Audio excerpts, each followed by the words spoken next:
tadi ada kendala, gimana aku bisa mendampingi anakku tapi Mhm. harus tetap bekerja gitu Mmm. misalnya. Nah, menurutku ada beberapa hal yang bisa dilakukan Mhm. gitu, karena sebenarnya bukan terletak di jumlah waktu yang Mmm. diberikan ke anak, tapi Mhm. kualitasnya gitu. Nah, untuk menciptakan waktu berkualitas harus screening, supaya kita Oh. bisa tahu apa yang kita lakukan bersama anak di waktu yang sempit itu atau waktu yang Mmm. mungkin sepersekian dari waktu 24 jam kita itu berkualitas Mmm. dan itu bisa tetap kok bisa memberikan efek tumbuh kembang ke anak kita ke depannya gitu. Jadi mom guilty-nya nggak terlalu besar gitu untuk seorang ibu ketika dia bisa tahu anaknya punya, tumbuh kembang atau yang sesuai karena dia berikan stimulasi atau waktu yang berkualitas untuk anaknya gitu. Mmm. Jadi yang bisa dilakukan bisa aja dengan baca-baca buku KIA, itu kan buku yang Mhm. wajib ya dipunyai Mmm. semua anak bahkan dari ibu hamil itu sudah diberikan. Jadi di situ ada Oh. lembar pemantauan dari ibu hamil, dari Bagus banget, melahirkan, mhm. ada pencatatan berat badan lahir, panjang badan lahir, yang kayak Mmm. gitu-gitu.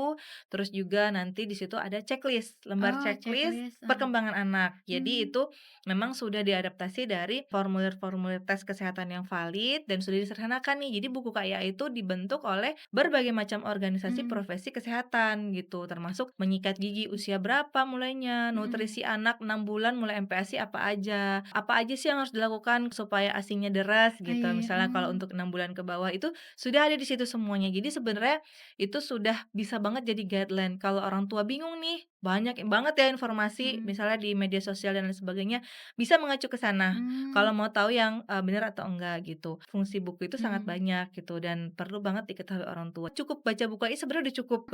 Nanti Oh. kalau ada yang perlu ditanyakan atau yang, "Oh kok nggak cocok ya sama anakku?" Nah itu bisa Mhm. konsultasi dengan ahli. Mhm. Yang kedua juga ada beberapa aplikasi nih Put, yang bisa Oh, digunakan. iya. Karena sekarang lumayan ya, masa-masa digital kan Iya, udah bergeser heeh. ya gitu. Karena sebenarnya di buku KIA pun ada lembaran-lembaran yang memang ditulis Mmm. hanya boleh diisi oleh dokter atau perawat atau tenaga kesehatan Oh. gitu. Jadi nggak bisa diisi oleh ibu-ibu gitu. Mmm. Karena, untuk menginterpretasi atau membaca tinggi badan dan berat badan yang optimal sesuai, usia itu harus ada standarnya khusus. Jadi Mmm. memang nggak bisa diisi langsung oleh orang tua. Memang biasanya di situ ada tulisannya diisi oleh Oleh tenaga, tenaga kesehatan gitu. Dengan adanya aplikasi itu bisa aja nih, kalau misalnya orang tua yang iseng nih di rumah mau ngecek tinggi badan anak dan berat badan anak dan Mhm. ingin tahu screening tahap awal gitu, Mhm. itu bisa pakai aplikasi. Jadi tinggal dimasukin ada tanggal lahirnya dulu, Tanggal berat badannya berapa, tinggi badan berapa, lingkar kepala, kalau misalnya masih bayi nanti keluar rekomendasinya atau, Oh. apakah pertumbuhannya normal atau tidak. Mhm. Tapi kalau misalnya nih hasilnya dibilang,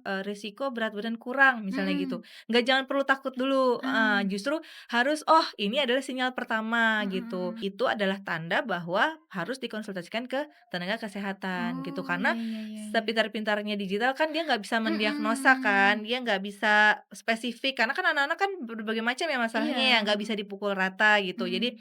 misalnya satu anak yang, nggak mau makan ya mungkin ada karena masalah pencernaan, terus Mhm. anak lain ada yang nggak mau makan juga, oh ternyata karena otot mulutnya kurang terlatih, jadi Oh. nggak mau ngunyah, jadi makannya jadi emut gitu. Mhm. Jadi berbagai macam permasalahan itu harus cari penyebabnya. Nah, Mmm. mencarinya itu kan nggak bisa lewat digital ya Iya, gitu, tapi harus berkonsultasi dengan para ahli. Jadi dikonsultasikan. itu jadi salah satu poin ketika, "Oh aku harus ke ahli nih Heeh sekarang," gitu. heeh. Dan itu akan memotong waktu tuh. Begitu konsultasi mama udah bisa menanyakan hal yang terarah. "Aku coba cek nih, ternyata hasilnya begini," gitu. Jadi Mhm. begitu nanti ke fasilitas kesehatan, sudah bisa lebih terarah dan Mmm. diskusinya akan spesifik gitu. Jadi bisa walaupun nanti akan tetap ditimbang lagi, diukur lagi berat badan, tinggi badan, karena alat pengukurannya itu juga harus terstandar gitu. Makanya kenapa Oh. dibuka ya harus diisi oleh tenaga kesehatan karena SOP mengukur tinggi badan anak itu ada lagi tuh Put, dan Oh, memang itu heeh. biasanya diajarkannya ke profesi-profesi Mmm. kesehatan gitu.